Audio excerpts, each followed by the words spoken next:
네, 설마 했는데 실제로 그렇게 주장을 했다고 합니다. 미국이 우리에게 방위비 분담금으로 47억에서 50억 달러를 내놔라 이렇게 요구를 했다고 어제 보도가 나왔는데요.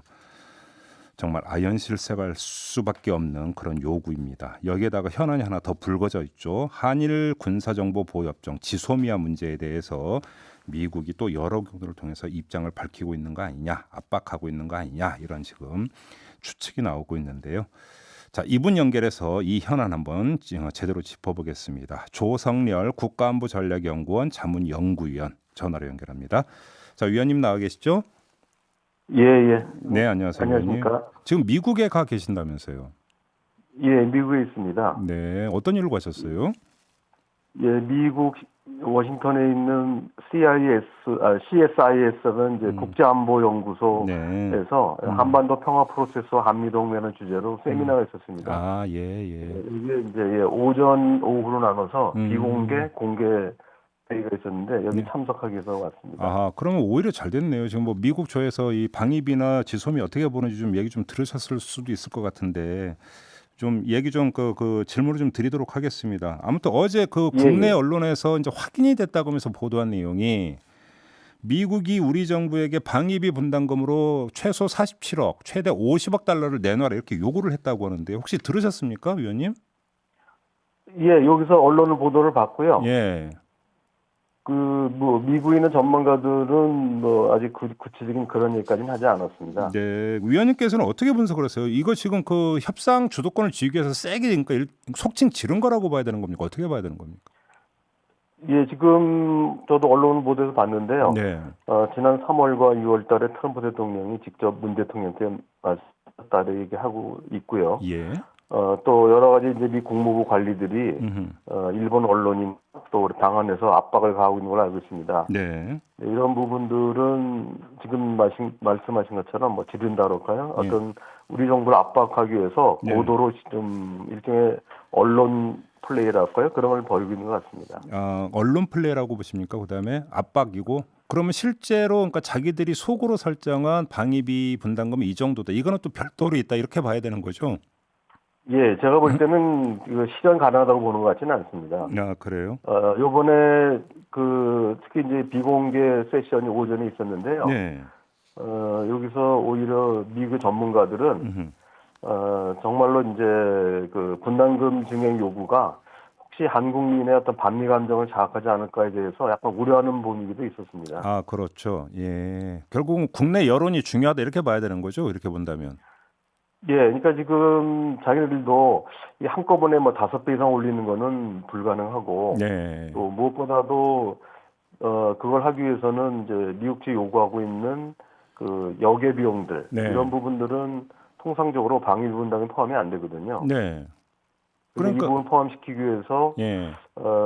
그대로 하면 안 되고 일종의 이제 소파 협정을 개정해야 되는 문제도 있고 또 무엇보다도 국내 어떤 여론이 악화되면서 혹시 네.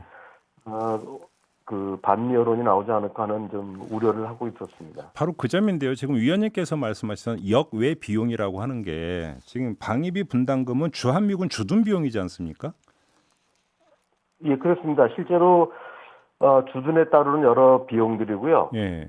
지금 그거는 최대한도로 해도 우리 정부가 그동안에 이제 50% 정도를 부담했다 이렇게 평가를 하고 있고요. 네. 그래서 현재로 본다면은 1억 달러에서 이제 2배로 우리가 설사 100% 다 분담한다 하더라도 네. 2억 달러 내지 2억 5천만 달러 정도를 넘지 않을 거라고 지금 보고 있거든요. 그런데 근데 문제는 지금 정작 예. 예, 지금 요구하는 거는 이제 뭐 그 이상이니까요. 5배 이상 얘기하고 있습니다. 그런데 이제 문제가 그러니까 역외 비용이라고 하는 게 주한미군 주둔 비용 이외의 부분들 예를 들어서 지금 보도를 보면 호르무즈 해협과 관련해서 들어가는 비용도 우리 보고 내놓으라 그러고 있고 더 나아가서 인도 태평양 전략 이야기를 많이 하면서 여기에 들어가는 비용 일부도 뭔가 분담해야 되는 거 아니냐 이런 요구까지 하고 있다라는 보도가 있는데 이걸 도대체 어떻게 받아들일 수가 있는 건가요? 그러니까 제가 볼 때는 현재 소파 협정에 따르면 불가능하거든요. 네. 불가능하고 더군다나 지금 일각에서 나오는 것처럼 주한미군 인건비도 내놔라 이렇게 얘기하는데 네. 그렇게 되면은 주한미군이 동맹 부대가 아니라 일종의 용병이 되는 거거든요. 한국 방위를 일부 담당하는. 네. 그래서 사실은 뭐 과거 그 세계 경제로 했던 미국의 위상이 뭐 오히려 용병으로 지휘된 전락하는 이런 문제도 발생하고요. 네. 또 무엇보다도 금액이 이제 과도하기 때문에 예. 이런 부분들을 우리가 감당할 이유도 없고 예. 또 그 부분에 대해서는 아까 말씀드렸듯이 미국 전문가들도 오히려 저한테 그런 요구에 대해서 한국 내에서 어떤 분위기냐 이런 얘기를 조심스럽게 물어보고 있었습니다. 아, 한국 여론을 계속 지금 뭐냐면 주시하고 있는 거군요. 미국 쪽에서는. 그분들은 이제 미 행정부 사람들은 아니고요. 예, 미 예. 싱크탱크에 있는 분들이 한 30명 정도가 모였었는데 이분들은 이제 한미동맹에 대한 이제 그 기대와 함께 예. 지금 미 행정부가 과도하게 방위비 분담 또 한미동맹을 훼손하는 이런 발언들이 계속 나오니까 예. 이분들은 이제 뭐 기본적으로 뭐 미 행정부를 공개적으로 비판하는 건 아니지만 한국 전문가들이 어떻게 보느냐 또 반미 여론이 혹시 있지 않나 이런 이제 우려를 좀 나타내고 있었습니다. 그런데 지금 그 잠깐 의원님께서 잠깐 언급을 하셨는데 이게 방위비 분담금 얼마를 낼 것이냐의 문제를 넘어서서 혹시 한미 주둔군 지휘협정 소파 개정까지 미국이 염두에 두고 뭐 인도 태평양 전략이니 호르무즈 해협이니 이런 거 거론한다 이렇게도 볼 수 있는 건가요? 예, 요번에 이제 그 드하트 방위비 분담금 특별대사가 방한했는데 네. 요번에 국회를 방문했거든요. 예.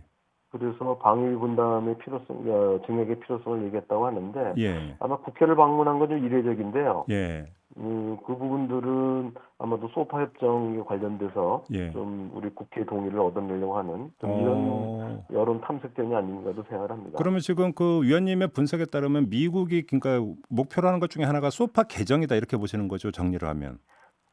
예, 그렇지 않고서는 미국이 원하는 금액을 도저히 맞출 수가 없거든요. 그러면 그러니까 미국이 지금 염두에 두고 있다고 전제를 한다면 소파 개정의 핵심 내용은 어떤 거가 될까요? 그러니까 지금 현재는 이제 군사 주둔과 관련된 세 개의 항목이 있는데 여기에 추가적으로 작전 지원 항목을 좀 추가하려고 한다는 얘기가 있거든요. 작전 지원. 그래서 예, 작전 지원 항목 그래서 예. 전략 자산의 전개 비용 예. 그리고 보면 이제 호르무즈 해협이라든지 예.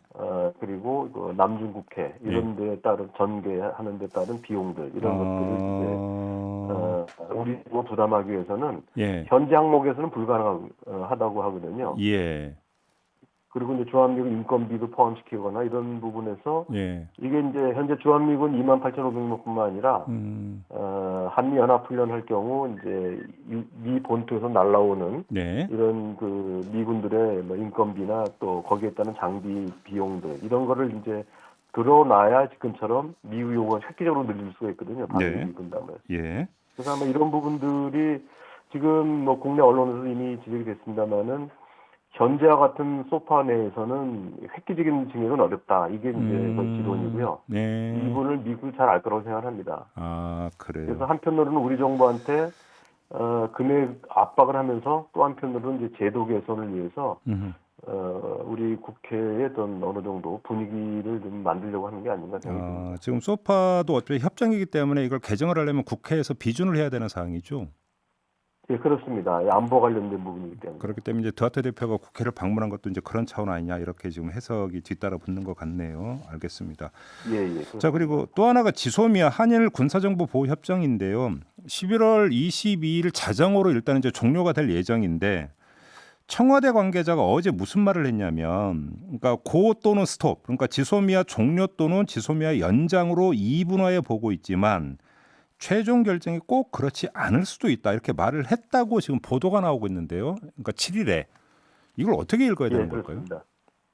예, 이 부분은 사실은 지난 8월 22일 날 종료선을 하면서 이미 이 청와대 관계자가 얘기하셨던 부분입니다. 예. 우리가 T사라고 하는데요. 예. 지금 한일 군사정보협정 말고요. 예. 또 2년 전인 2014년 12월에 한미일 정보보호 약정이라고 체결된 바가 있습니다. 예, 예, 예. 예, 이제 협정 그러면 이제 어그리먼트인데 이거 약정에서 어레인지먼트라고 체결했는데 예. 이 부분은 이제 그 지소미아가 체결되기 2년 전에 이미 이제 티사를 체결해서 한미일 간에 정보 공유를 한 그 실적이 있습니다. 네. 그래서 제가 그 당시 통계를 찾아봤는데 2015년도에 5건, 2016년도에 13건, 2017년도에 11건. 다시 말하면 지소미아가 체결된 이후에도 예. 티사에 따른 예. 그러니까 한미일 간의 정보 공유 실적이 있었습니다. 예. 근데 다만 이제 이 티사라고 하는 부분은 시간이 좀 이제 지금 이제 지소미아는 실시간적으로 공유가 가능한 반면에 티사는 이제 하루 이틀 정도의 시간 공백이 있기 때문에요. 이번에 이제 지소미아가 예정적으로 종료되더라도 예. 티사를 좀 더 강화하는 방안을 해서 지금보다는 좀 더 시간 단축시키면은 예. 지소미아의 어떤 종료되더라도 예. 티사를 통해서 어느 정도 해결이 가능하다 이렇게 좀 판단하는 것 같습니다. 네, 위원님께서는 그러니까 이제 그러니까 대한항공 T사를 지금 말씀하셨는데 국내 일각에서는 지금 어떤 추측이 나오고 있냐면 이 발언에 기초해서 그러니까 11월 20일 자정으로 예정돼 있는 종료 이때 딱 그러니까 종료가 되는 게 아니라 종료를 한 3개월 정도 유보를 하는 방안이 지금 검토되고 있는 거 아니냐라는 지금 그러니까 추측이 나오고 있거든요. 이 점은 어떻게 보세요? 그렇게 되려면은 그 지소미아를 또 개정을 해야죠. 아, 그런가요? 지소미아는 협정인데 거기는 명확하게 예. 그 3개월 전에 통보하게 돼 있고 예. 그러면 이제 종료하게 돼 있거든요. 예. 근데 그거를 또 위반을 다시 할 수는 없다고 생각합니다. 그러려면은 다시 협정을 또 바꿔야만 되는데 예. 이미 종료를 선언한 협정을 또 개정하는 건 좀 모양이 안 맞죠. 그럼 뭐 3개월 유보 방안이라고 하는 게 협정문이나 이런 거에 기초해서 본다면 가능한 시나리오가 아니다 이런 말씀이신가요? 예, 그러니까 아마 협정을 안 읽어본 사람들이 예. 그냥 정치적으로 해석한 게 아닌가 싶은데요. 그 협정이 명확히 나와 있습니다. 예. 그래서 이미 우리 정부가 8월 20일 날 종료 선언했고 네. 23일 날 일본 정부에 통보했고요. 예.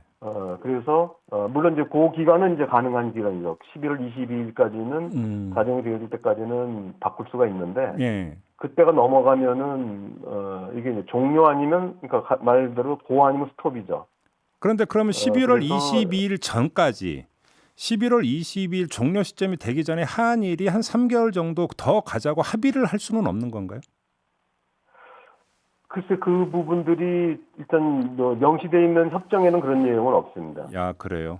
예. 협정인데 뭐 아마 정치적으로 네. 뭐 끌려면 끌 수 있을지는 모르겠습니다만은 적어도 협정문에는 그런 기록이 없기 때문에 네, 네. 뭔가 그건 이제 정치적인 영역으로 넘어가야 될 것 같습니다. 그런 부분들은. 그래요. 알겠습니다. 그러니까 이게 뭐 3개월 유보 시나리오 이런 거 같은 경우는 말 그대로 정치적 해석일 뿐이고 협정문에 따르면 그렇게 근거 조항 자체가 없다 이런 말씀으로 이해를 하겠습니다. 위원님 그러면.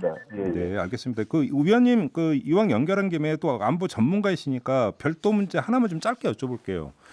국내에서 모병제 이야기가 이제 다시 불거졌는데 위원님은 어떻게 생각하세요? 현실성이 있다고 보세요?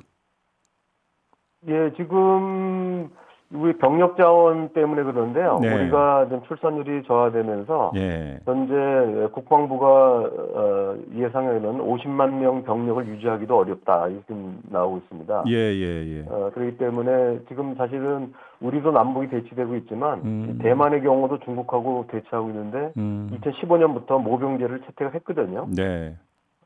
그리고 또 현대전이 병력으로만 싸우는 것이 아니라 뭐 무인기라든지 드론이나 뭐 여러 가지 로봇